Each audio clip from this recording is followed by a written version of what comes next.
దేవునికి మహిమ ఘనత ప్రభావములు కలుగునగాక. ప్రియ విశ్వాసులకు, ప్రియ సంగమునకు, ప్రియ హోలీవే మేల్కొల్పు ప్రార్థన వీక్షకులకు మన ప్రభువును రక్షకుడైన యేసుక్రీస్తు వారి యొక్క శ్రేష్టమైన నామను బట్టి మరి శుభోదయపు శుభముల ద్వారా మీ ముందుకు వస్తున్న మేల్కొల్పు ప్రార్థన ప్రతి నోట, ప్రతి ఇంట, ప్రతి జీవితంలో ఒక భాగం అవ్వాలనేటువంటి ఒక ఉద్దేశాన్ని, దర్శనాన్ని మేము కలిగిన వారమై ఉదయం 5 గంటలకు ఈ యొక్క మెసేజ్ని రిలీజ్ చేస్తున్నాం. ఈ మెసేజ్లో తప్పకుండా దేవుని యొక్క వాక్యము ఇమిడి ఉంటుంది.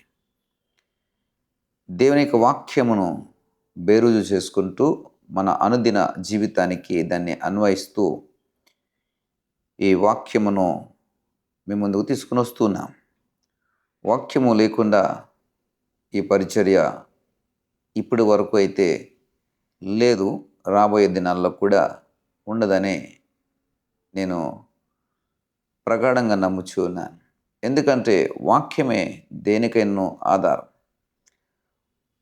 వాక్యము ఆధారముగా ఉంటూ ఉండగా వెత్తబడే ప్రతి మాట కూడా వాక్యానుసారమైనటువంటి మాటగా బయలుపరచబడి వాక్యమును బేస్ చేసుకునే అది మీకు అందించబడుతోంది. కీర్తనకారుడు అంటాడు ఏమిటంటే, నా ప్రాణము మంటిని హత్తుకొనుచున్నది, నీ వాక్యము చేత నన్ను బ్రతికింపుమని 119వ కీర్తన 25వ వచనంలో అంటాడు. నీ వాక్యము చేత నన్ను బ్రతికింపు. ఈ కీర్తనకారుడి యొక్క ఉద్దేశాన్ని మనం ఒకసారి పరిశీలన చేస్తే, వాక్యమునకున్నటువంటి శక్తి, వాక్యమునకున్న ప్రభావము, వాక్యమునకున్నటువంటి అద్భుతమైనటువంటి మిరాకిల్, ఆ యొక్క ఆశ్చర్యకరమైనటువంటి ఆ యొక్క శక్తి ఏంటో మనకి బయలుపరచబడుతోంది. ఏమిటి ఆ వాక్యమునకున్నటువంటి శక్తి, ప్రభావం మనం ఆలోచన చేస్తే, అది బ్రతుకునిస్తుంది. నన్ను బ్రతికింపుమంటే బ్రతుకునిస్తుంది. నీ వాక్యము చేత నన్ను బ్రతికింపుమంటే, వాక్యము చేత బ్రతికింపుమంటే అర్థం ఏంటండి? వాక్యము బ్రతుకునిస్తుందని, వాక్యము జీవితాన్ని ఇస్తుందని, వాక్యము జీవాన్ని ఇస్తుందని, వాక్యము మనల్ని మరి జీవింపచేస్తుందని అర్థం. ఆ పై వచనాన్ని మనం చూస్తే, నా ప్రాణము మంటిని హత్తుకొనుచున్నది, నా ప్రాణము మంటిని హత్తుకొనుచున్నది అంటే కీర్తనకారుడి యొక్క జీవిత సందర్భము లేదా అతని జీవితం ఉన్నటువంటి పరిస్థితి, అతని యొక్క స్థితిగతులను మనం గమనించినట్లయితే, అతని ప్రాణము మంటిని హత్తుకొనుచున్నది అంటే చాలా ప్రాణం పోయే స్థితి. ఆ ప్రాణము మంటిని హత్తుకొనుచున్నది అంటే అర్థం ఏంటంటే, ఆ ప్రాణం ఇక కోరుకుంటుంది ఏంటంటే, తర్వాత నెక్స్ట్ లెవెల్ ఏంటంటే మట్టిలో కలిసిపోవడమే. మట్టిని హత్తుకోవడం అంటే మట్టిని తీసుకుని దాన్ని కౌగిలించుకోవడం కాదు. మట్టిని హత్తుకోవడం అంటే మట్టిలో కలిసిపోవడం. కీర్తనకారుడి యొక్క ప్రాణము ఆ స్టేజ్లో ఉంది, అంటే మట్టిలో కలిసిపోయే స్టేజ్లో ఉంది. మట్టిలో కలిసిపోవడం అంటే మన ఒంటికి మట్టిని పూసుకొని ఆ మట్టిలో మనం కలిసిపోవడం కాదు.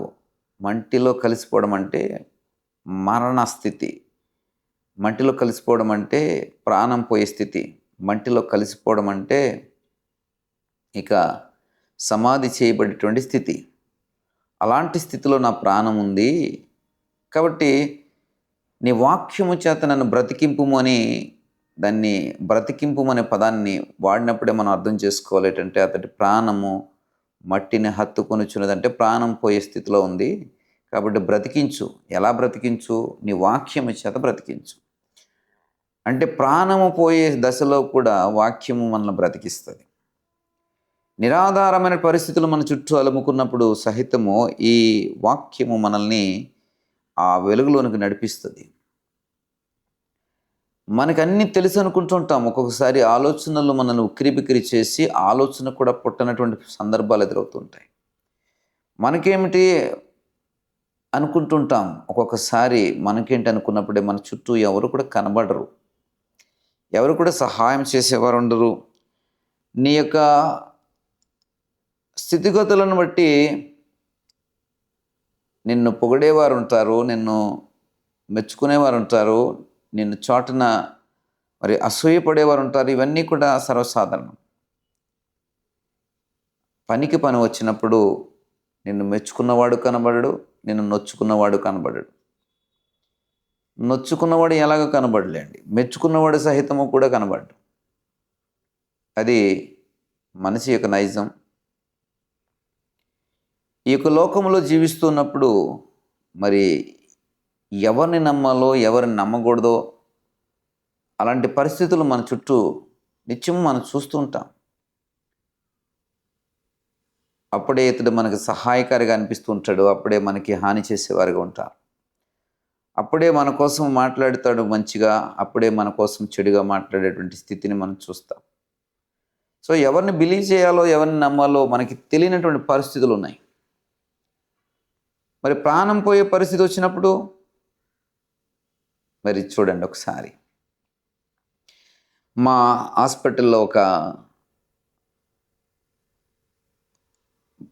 ఒక సహోదరి లేదా ఒక స్త్రీ, ఒక మహిళ యాక్సిడెంట్లో మరి చాలా తీవ్రమైనటువంటి ప్రమాదం, చాలా పెద్ద ఫ్రాక్చర్ అయింది.